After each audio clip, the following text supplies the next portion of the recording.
OK. Bon, donc on va commencer avec une prière. OK, vas-y.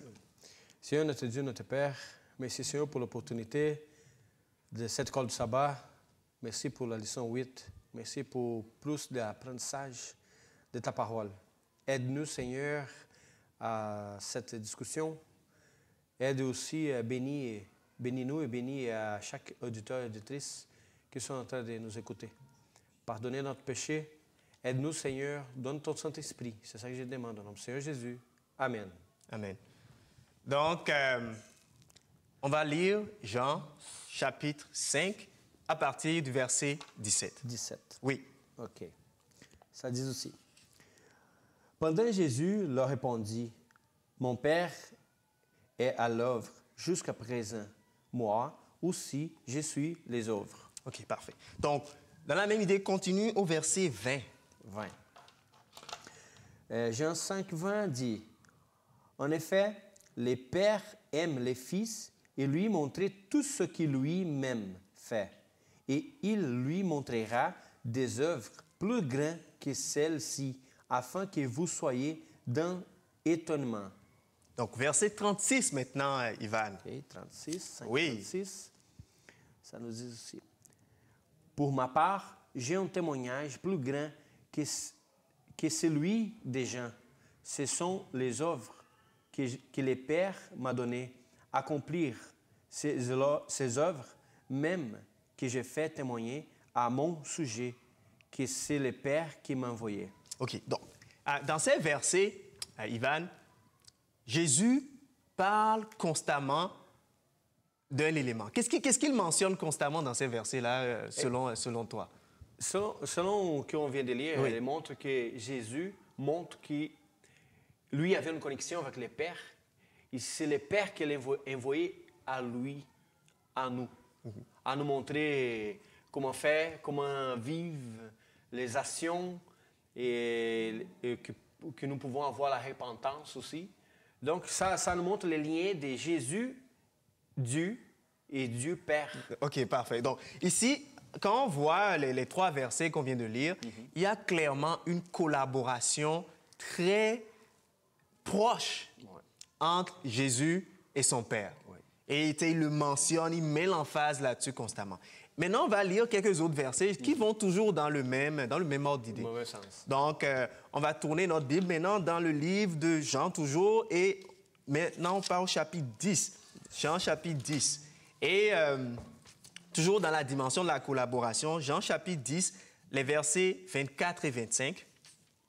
OK. Jean chapitre 10, versets 24 et 25. Tu peux lire pour nous, Ivan.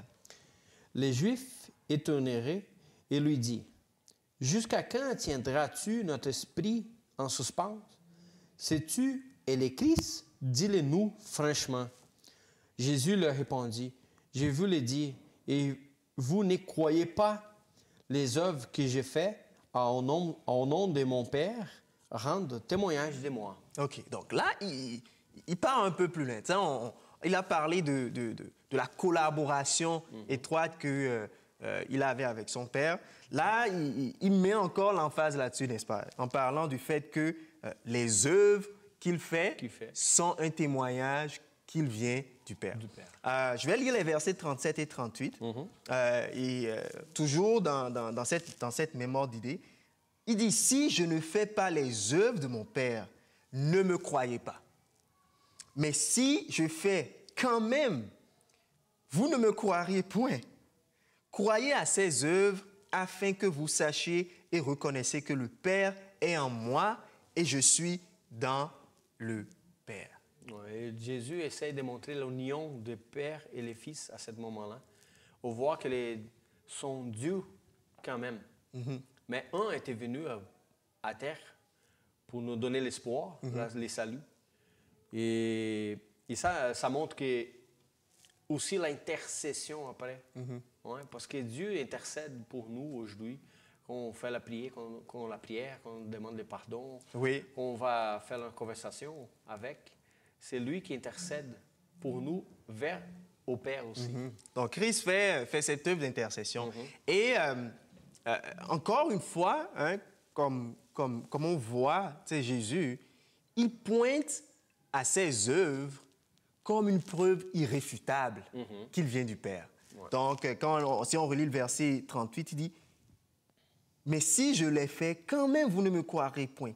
Croyez à ses œuvres, afin que vous sachiez et reconnaissiez que le Père est en moi et que je suis dans le Père. » Donc, c'est comme s'il dit, regardez ça. Comment pouvez-vous dire que je ne viens pas du Père? Maintenant, Ivan, est-ce que Jésus a fait plein de miracles, n'est-ce pas? Oh, oui. Est-ce qu'on peut dire que juste en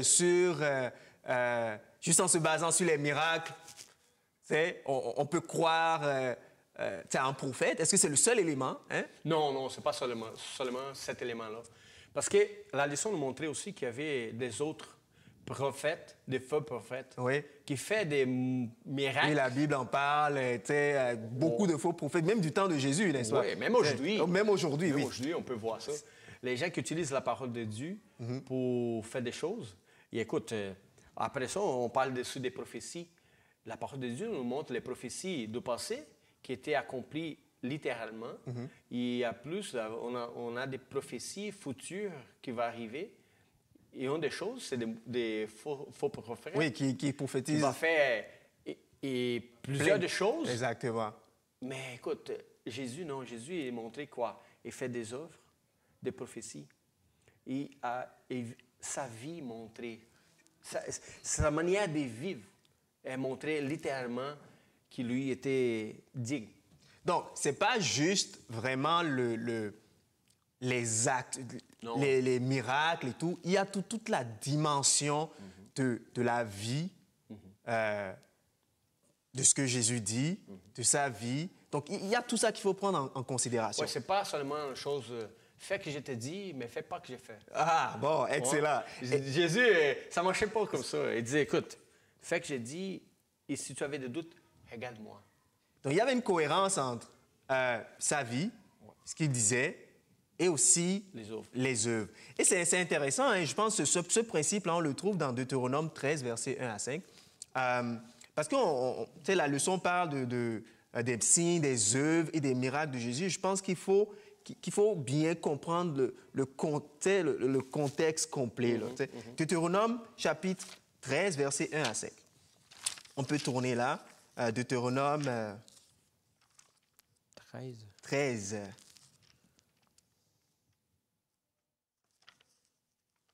Deutéronome chapitre 13, versets 1 à 5. Donc, dans le livre de Deutéronome, justement, ça parle un peu des faux prophètes. C'est ce contexte. Donc, à partir des versets 1 à 5, il dit, « S'il s'élève au milieu de toi un prophète ou un songeur qui t'annonce un signe ou un prodige, et qu'il y a accomplissement du signe ou du prodige dont il a parlé en disant, « Allons après d'autres dieux, des dieux que tu ne connais point, et servons-les, tu n'écouteras pas les paroles de ce prophète ou ce songeur, car c'est l'Éternel, votre Dieu, qui vous met à l'épreuve. » Donc, c'est clair que la Bible dit que oui, il y aura des prophètes qui vont faire des signes, des miracles, mais du moment où le prophète te dit de faire quelque chose qui est contre la parole de Dieu, là, tu sais que ce n'est pas un prophète qui vient de Dieu. Donc, il faut qu'il y ait une cohérence, non justement entre les actions, mais il faut que ça s'aligne avec ce que l'Évangile, c'est la vie de la personne, comme tu dis. Et Jésus avait clairement cette identité-là en lui. Justement, Jésus, dans sa discussion avec les chefs religieux, il dit, mais regardez, regardez ce que je fais. Donc, il pointe à ses œuvres, à ses actions. Ça a été quoi la réaction des chefs religieux quand Jésus... Ouais, il n'était pas content. Hein. Dans les livres des Jean, on voit clairement qu'au début, Jésus fait les miracles et les gens n'aimaient pas du tout. Pas du tout. Toujours avaient les doutes, mais c'est qui cette Messie-là? Il n'a jamais été dans l'école des Juifs. Oui, et maintenant, ça parle très bien. C'est comme quelqu'un qui connaît très, très bien. Oui, c'est ça. Les gens appelaient les rabbis. Donc, Mais à un moment donné, à Jean, on voit ça, parce que Jean nous montrait, dans les livres de Jean, on voit lui présenter Dieu, Jésus comme Dieu. Exactement. Okay? Et à un moment donné, arrive que Jésus commence à pardonner les péchés. Hein? Et ça énervait plus, parce qu'avant, les miracles est déjà énervé un peu, mais quand il commence à pardonner les péchés et régler, faire les miracles et pardonner les péchés, ça, c'est les Juifs, les gens, les chefs des religieux n'étaient pas vraiment contents. On doit faire mourir cette Messie-là parce que c'est pas bon. C'est pas bon. Et alors, mais les gens connaissent vraiment la parole de Dieu, les Juifs, les chefs religieux, oui. comme Nicodème. Oui. Et quand Jésus va parler avec eux, il dit, mais comment, tu connais pas? C'est comme tout le temps, tu demandes des signes. Et ça me fait rapporter à la crucifixion, qui même là, ça demande des signes encore. Exact. Hey, écoute, combien de signes Jésus fait? À la leçon des enfants, les sabbats passés, ont vu Lazare. Hey, Lazare a été ressuscité 4 jours parce qu'il avait une croyance que l'âme des morts restait 3 jours à côté. Voilà, Jésus attendait le 4e jour pour arriver, il fait pour dire déconstruire vraiment la façon que tu penses, cette compréhension n'existe pas. N'existe pas. Donc, voilà, les signes montrés, les œuvres de Dieu, Jésus est tout le temps montré. Qui lui était lié avec Dieu, avec le Père, pour qu'il croyait en moi. Parce que, regarde, il vivait la vie de lui, c'est tout le temps par rapport qu'il lui prêchait, par rapport à les œuvres de lui aussi. Donc, c'était quand même assez clair. Hein? Quand on voit, on va repartir dans le livre de Jean, on va voir aussi cette discussion-là que Jésus avait avec les chefs religieux. Il y avait toujours un rejet, hein? Un doute, comme tu dis. C'est comme on préjugeait de lui, de Jésus. Parce que quand Jésus commençait à faire des miracles, c'est comme quelque chose c'est moi que j'ai voulu faire, mais arrive quelqu'un qui commence à faire, et tu dis, c'est comment son préjugé. Et en plus, il commence à faire plus de choses. Il attire l'attention. On va s'attaquer de façon... Et c'est fort intéressant. Donc, tu as ce groupe de personnes qui représentent les chefs religieux qui... nous aussi, on se dit, on lit la Bible, mais eux, c'est ceux qui connaissaient la parole de Dieu. Et on n'est pas forcément plus différents. Hein, on se dit, on lit la Bible, on sonde les Écritures, mais quand même, dans leur position, ces chefs religieux ont dit, regarde, je ne suis pas... je vais le persécuter, on va lui faire du mal, en tout cas, bref. Mais on va voir aussi, on va voir la réaction de Jean. Jean était dans la prison et... il demande quelque chose. Il demande quelque chose. Donc, on voit un peu deux types de personnes, un peu, hein, les chefs religieux avaient des miracles, avaient des signes. Jésus dit, mais je fais ces œuvres, regardez-moi, ma vie, qu'est-ce que vous voulez de plus? Jean, il se retrouve dans le cachot aussi, hein, et des questions aussi qui se posent. Et dans Matthieu chapitre 11, versets 1 à 5, tu peux lire pour nous. Matthieu chapitre 1, versets 1 à 5. 1 à 5. Oui. Généalogie de Jésus-Christ, fils de David, fils d'Abraham. Abraham engendra Isaac. Isaac engendra Jacob. Jacob engendra... Matthieu chapitre 11. Chapitre 11. Désolé. C'est beau. De 1 à 5. Matthieu 11, 1 à 5.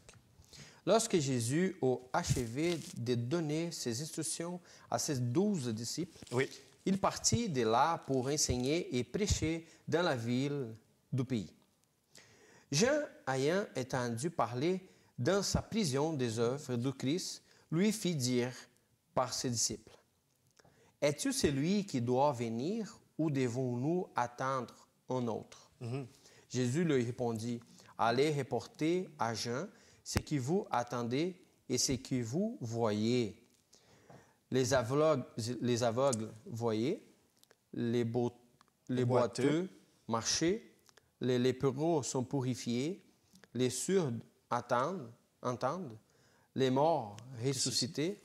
La bonne nouvelle est annoncée aux pauvres. Donc là, on met un peu le focus sur Jean. Hein, Les deux déjà. Exactement. Donc Jean aussi, il est dans la prison, il entend parler de Jésus et il envoie ses disciples pour dire, c'est qui?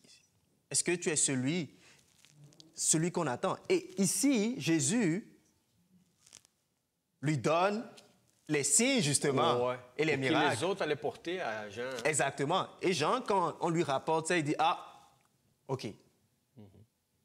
Ce qui avait été écrit dans l'Ancien Testament qui concernait le Messie, cette personne est en train de le réaliser. Donc, ici, tu as deux groupes de personnes. Tu as Jean, qui est aussi, qui connaît la Bible. Tu as les chefs religieux qui connaissent aussi la Bible. Oui. Il y en a un qui a, Jean, dans son questionnement, a posé des questions. Il a eu des réponses. Et c'est des réponses qui, semble-t-il, quand on lit la Bible, l'ont conforté dans son expérience. Et c'est la même réponse pour les chefs des Juifs qui étaient là-bas aussi. Parce qu'ils suivaient Jésus pour voir où qu'il va avoir quelque chose des erreurs. Pour voir, regarde. Donc, eux aussi, ils avaient les mêmes réponses, les mêmes expériences de Jésus qui étaient en face de lui. Mais ils n'ont pas eu la réaction de Jean d'accepter ça. Donc, pour nous aujourd'hui, hein, ramenons ça à nous aujourd'hui. Comment est-ce que nous pouvons nous protéger ou bien ne pas tomber dans cette dureté de cœur qu'on voyait justement chez les chefs religieux? Parce que c'était devant eux. C'est Dieu peut faire des choses autour de nous. Dieu peut être en train d'œuvrer autour de nous. Dieu peut être en train de faire des choses extraordinaires. Mais comment pouvons-nous nous protéger d'avoir cette dureté, de ne pas avoir cette dureté de cœur et de dire, ah non, ça ne vient pas de Dieu, c'est impossible. Alors que des preuves peut-être assez tangibles là, pour dire, ben ça, c'est l'œuvre de Dieu, Dieu travaille. Comment pouvons-nous protéger de ce... Je pense que la façon que nous pouvons se protéger avec ça, c'est la prière, les études de la parole de Dieu, comme le Juif faisait aussi. Mais à plus d'études, c'est l'intimité avec Dieu. L'intimité, la relation. La relation, toujours avec Dieu. Parce que la parole de Dieu, c'est quelque chose qui nous transforme. On ne vient pas la même personne. D'accord? C'est sincère, c'est sûr. OK? Mais avec ça, on commence à voir la volonté de Dieu pour sa parole. Et en plus, avoir la connexion avec lui, l'intimité avec lui. Tu commences à découvrir et aussi à apprendre que Dieu parle même aujourd'hui avec nous encore. Okay? Mais par rapport aux études, je dois connaître c'est qui Jésus pour moi. Hein? C'est ça que je trouve les liens pour faire comme un bouclier des mauvaises choses qui sont en train de me faire détourner du chemin. Mais c'est ça, c'est les études, la prière et aussi l'intimité avec Dieu. Ouais. Et je pense, le point que tu mentionnes c'est vraiment intéressant et à point. Parce que, tu sais, quand on évolue un peu plus loin dans la leçon, dans la fin de la semaine, hein, ça nous parle du fait que Jésus dit, ben, ce peuple m'honore des lèvres, mais son cœur est loin de moi. Donc, comme tu parles d'intimité, de relation avec Dieu, c'est sûr que c'est un élément clé qui va nous aider à justement ne pas avoir cette dureté de cœur. Et l'un des éléments que j'aimerais aussi rajouter, c'est le suivant. C'est quand on regarde, par exemple, l'expérience de Pharaon. Hein. Pharaon, c'est un peu la même chose, hein, la dureté de cœur. Dieu lui montre des miracles après miracles. Mais il ne voulait pas. Et la Bible nous dit que son cœur s'endurcissait. Donc, une des leçons aussi, je pense, qui peut nous aider à ne pas tomber dans cet endurcissement du cœur, c'est la fidélité dans les petites choses. Oui, c'est les petites vérités si on peut appeler petites, hein, mais ce que Dieu nous montre à chaque jour, Oh oui. est-ce que nous les acceptons? Est-ce que nous les mettons en pratique? Ou parfois, on voit des choses simples. Par exemple, parfois, j'ai parlé des amis pendant la semaine et on voit la simplicité. OK? On voit le soleil, la lune, les étoiles, Yes. la pluie, Oui. l'éclairage, qui s'arrive. Mais ça, c'était vraiment habituel dans notre vie que ça se passe. C'est rien. Oh, la pluie, le soleil, la lune, les étoiles. Parfois, les étoiles à soir sont Très beau. sont très beaux. Oui, c'est la lune. Oui. Ça, wow! C'est voir qu'il y a quelque chose d'extraordinaire. C'est pas pour accord, c'est pas quelque chose que, boum, elle est là. Non. Mais c'est tellement quelque chose habituel de notre vie qu'on arrête de faire attention. D'accord? C'est la même chose avec Jésus tous les jours, parce que Dieu, le même Dieu qui fait les étoiles, le même Dieu qui fait le soleil, la lune, la pluie, et qui fait arriver aussi les éclairs, Oui. qui fait des choses extraordinaires dans notre vie. OK? Mais ce sont des choses Donc, qui faut sont pas- habituelles à arriver à notre vie, que c'est rien. Qu'est-ce que Dieu fait pour moi aujourd'hui? Ah, rien, Dieu fait rien pour moi. Oui, Dieu fait. C'est nous qui ne faisons pas attention à voir des petites, des grands, des moyennes, n'importe quelle chose. Mais Dieu L'attention. vient avec la nécessité, à ma nécessité, à ta nécessité, à la nécessité des gens qui nous écoutent. Donc, le point que tu mentionnes, donc cette attention dans les petites choses, donc dans les détails, hein, qui nous emmène à avoir une expérience plus riche et plus grande avec Jésus. Donc, merci.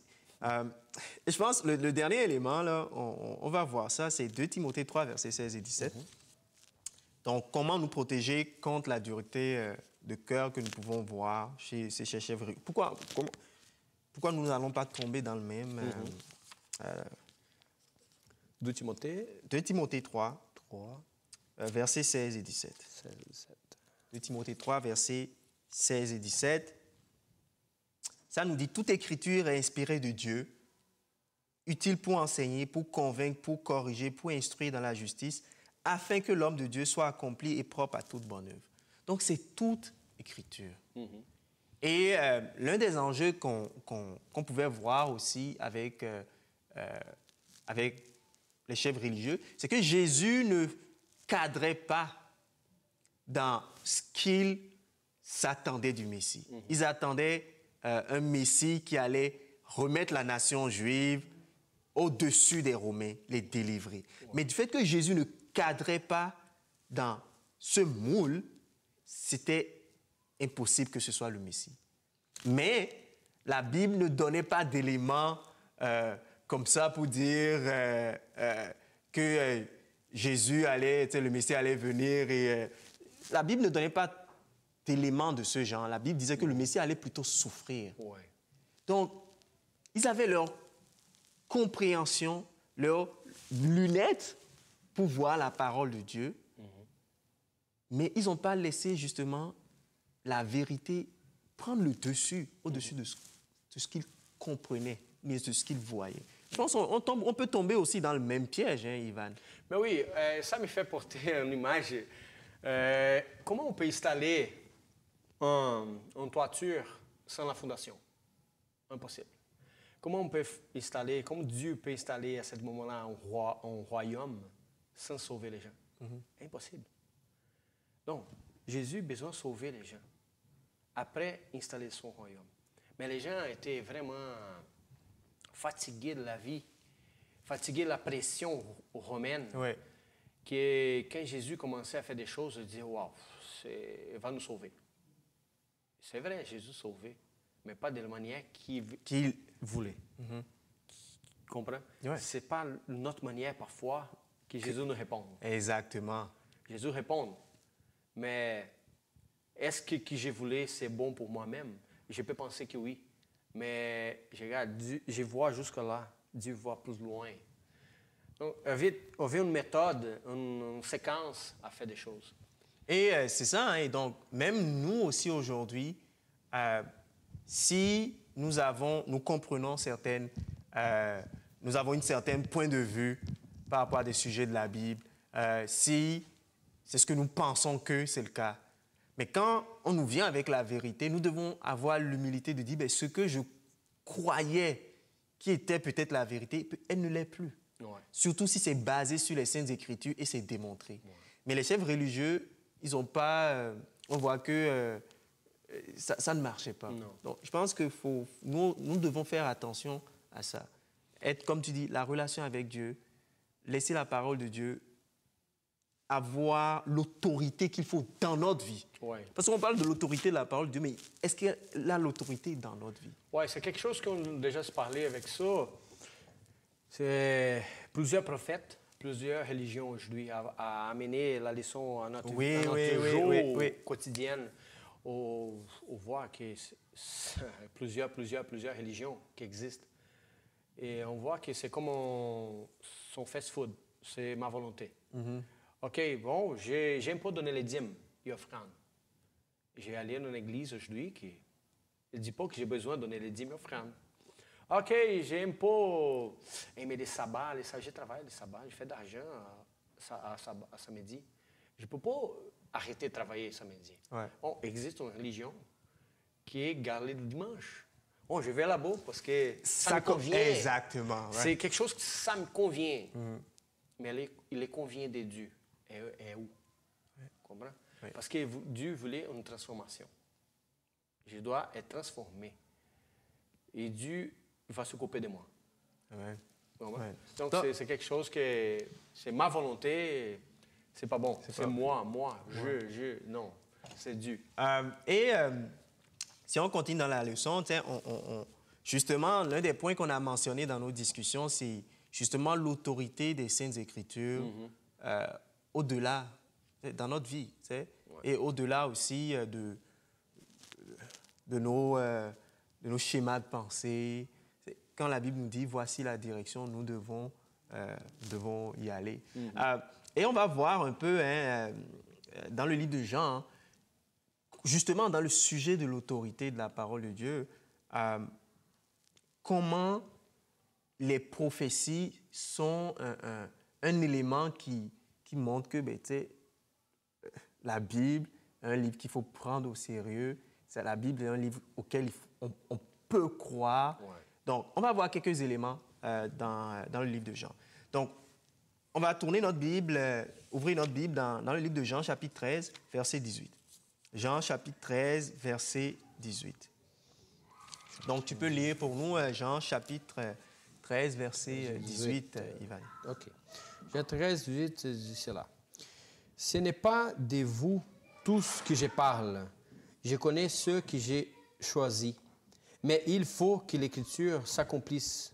Celui qui mange avec moi les pains a levé son talon contre moi. » OK, parfait. Donc, ici, qui est en train de parler? C'est Jésus qui parle. Oui, c'est Jésus qui parle. Et il dit, « Celui qui mange avec moi a levé son talon contre moi. » Et c'est intéressant parce que cette portion des Écritures se trouve dans l'Ancien Testament. Précisément dans le livre de Psaume 41, verset 10, où on retrouve cette même prophétie qui avait été annoncée des milliers plusieurs années. d'années avant. On voit Jésus utilisé beaucoup dans l'Ancien Testament, bien sûr. Oui. Parce que le Nouveau Testament, c'est après lui. Oui, c'est récemment. Mais on voit des prophéties. Si on prend les histoires d'aujourd'hui, l'histoire qu'on apprend à l'école standard, on voit, après si on fait les liens avec l'Écriture, on voit tous les royaumes qui s'est passé déjà, les Babylonies, et fait pas longtemps, mais des gens ont dit « Ah, jamais existé ». Et finalement, ils ont trouvé des preuves qui existaient, Nabucodonosor, tout ça. On voit que tout a été écrit déjà longtemps. Une chose que j'aime beaucoup, l'harmonie de la parole de Dieu, c'est que la parole de Dieu était environ 1500 ans pour être écrite, OK? Complet. On voit qu'avec les gens qui étaient écrits, la parole de Dieu, ne connaît pas l'autre qui était écrit aussi. Oui. Le temps est tellement grand qu'il y avait des gens qui n'avaient jamais se connus. On voit, et comment ça, c'est comme un engrenage, l'harmonie est parfaite. Ah ouais. Parce que c'est conduit par une personne, Ouais. Dieu. Dieu qui a conduit tout le monde a écrit cela que nous avons aujourd'hui. Il voit que Jésus. on n'a pas de contradictions dedans. J'ai déjà vu des gens, ah, mais écoute, ça parle des contradictions ici, ça contredit là et là, mais est mal étudié. Si on étudiait vraiment, c'est quoi qui se passe? Ce n'est pas un verset. C'est, j'ai pris un verset ici, un verset là, un verset là. Bon, c'est tout. Non. Il faut voir les contextes. le contexte global. Global. Et comme tu le dis, c'est des prophéties écrites qui se sont réalisées, des gens qui ne se connaissaient pas du tout, qui avaient des bagages différents, des rois, des bergers, bref, hein, on peut en nommer, mais qui se complètent. Et justement, je pense que Jésus, quand dans ses paroles, il cite l'Ancien Testament. C'est pour confirmer, si on peut dire, l'autorité de l'Ancien Testament. Il y a plus, c'est exactement ce que les chefs religieux étudiaient aussi. Donc, il les ramène. C'est ça, il les ramène dans le livre qu'il connaît. Et c'est souvent aujourd'hui, dans l'ère dans laquelle on est, on dit aujourd'hui pour nous, c'est le Nouveau Testament. L'Ancien Testament, c'est fini. Non. Mais on voit que Jésus, qui est le divin exemple, nous montre que pour apprécier la Bible, les Saintes Écritures dans sa beauté, c'est plein. Il faut qu'on considère les deux. Et allons toujours dans le même sens. On va lire maintenant Jean 19. Jean 19, verset 24. Jean 19, verset 24. Tu peux lire, Ivan? Et-il dire entre eux, ne la déchirons pas, moitiérons en sort à qui il sera. Cela arriva afin que s'accomplisse cette parole et l'Écriture.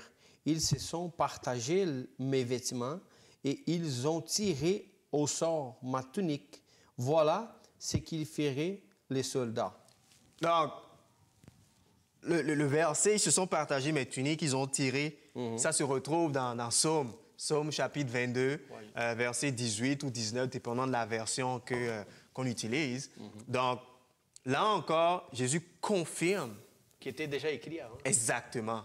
Il n'annule pas ce qui a été écrit, mais il montre que ça doit être une cohésion. Donc ça, c'est Jésus. On va voir maintenant l'exemple on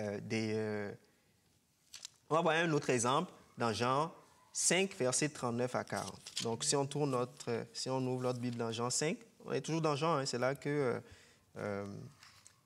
tout se passe.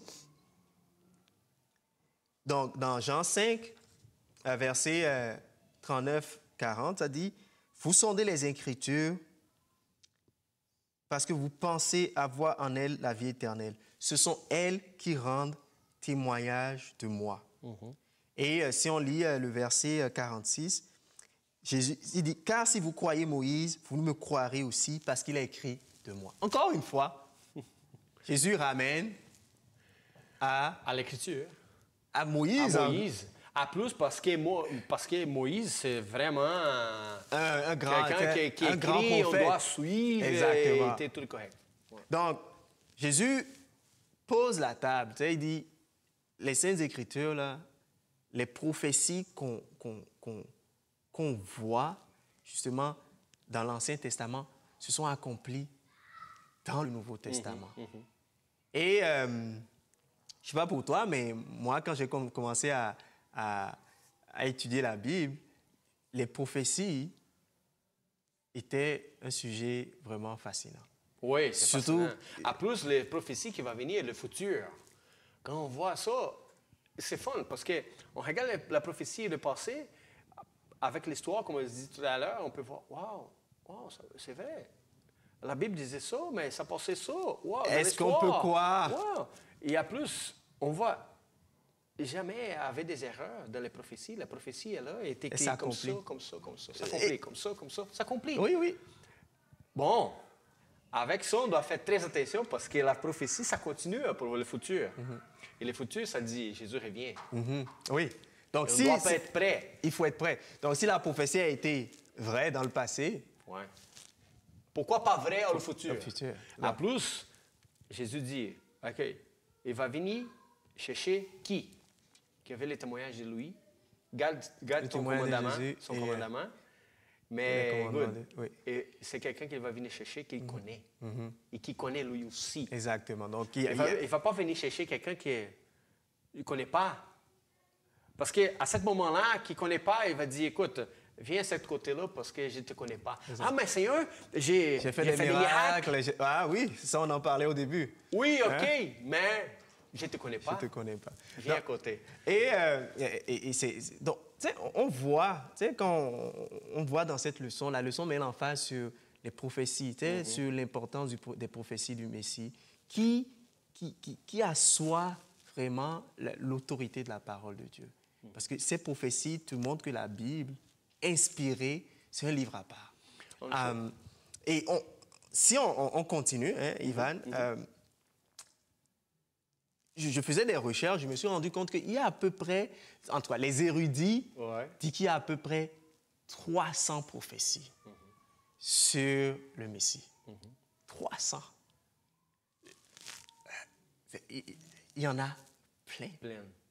Et j'ai lu une étude qui a été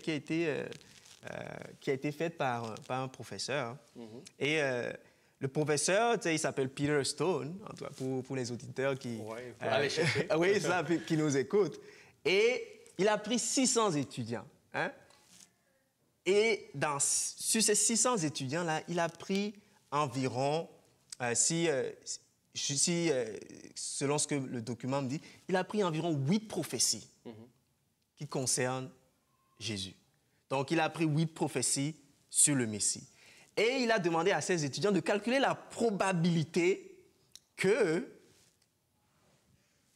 un homme qui s'appelle Jésus soit en mesure de remplir ces 8 prophéties. Wow. Et il est arrivé à un chiffre donc la probabilité de 1 sur 10 à la 17. Wow. Bon, c'est pas... vous connaissez les chiffres, mais tu prends 10 et tu mets 17, 0. 0. Donc, c'est pour dire que la probabilité que Jésus puisse accomplir cette prophétie, il fallait juste que ce soit un miracle. Ouais. Parce que c'est pratiquement... les chiffres mathématiques te montrent que c'est pratiquement de l'ordre du miracle. Ouais. Et il en a pris 8. Imagine maintenant on prend ces 300. Oui, à 300. Hey, ça va long, les zéros. Ça fait beaucoup de zéros. Oh, oui. Mais ça te montre qu'il fallait que ce soit quelque chose de divin, quelque chose au-delà de nous, qui fasse cette prédiction-là. Et que Jésus soit le Messie. Sinon, mathématiquement parlant, c'est... Et plus beau de ça, c'est de voir, c'est beaucoup de statistiques longues, oui. 17-0 jusqu'à 8 miracles. Et il n'y a pas d'erreur dedans. Exactement. Il n'y a pas d'erreur dedans. Ça s'accomplit. Wow. Une chose qui m'appelait l'attention vraiment aussi sur l'histoire, la leçon, je me souviens d'une histoire véridique d'un film où que la madame elle vient chrétien et son mari, c'est le journaliste. Et il n'aimait pas du tout. Elle est athée. Et il dit non, OK, mais je vais te montrer que Jésus n'existe pas. N'a pas existé. Hein? Et après ça, voir que les journalistes, les vrais journalistes commencent à faire des recherches partout pour montrer qui tu as donné erreur.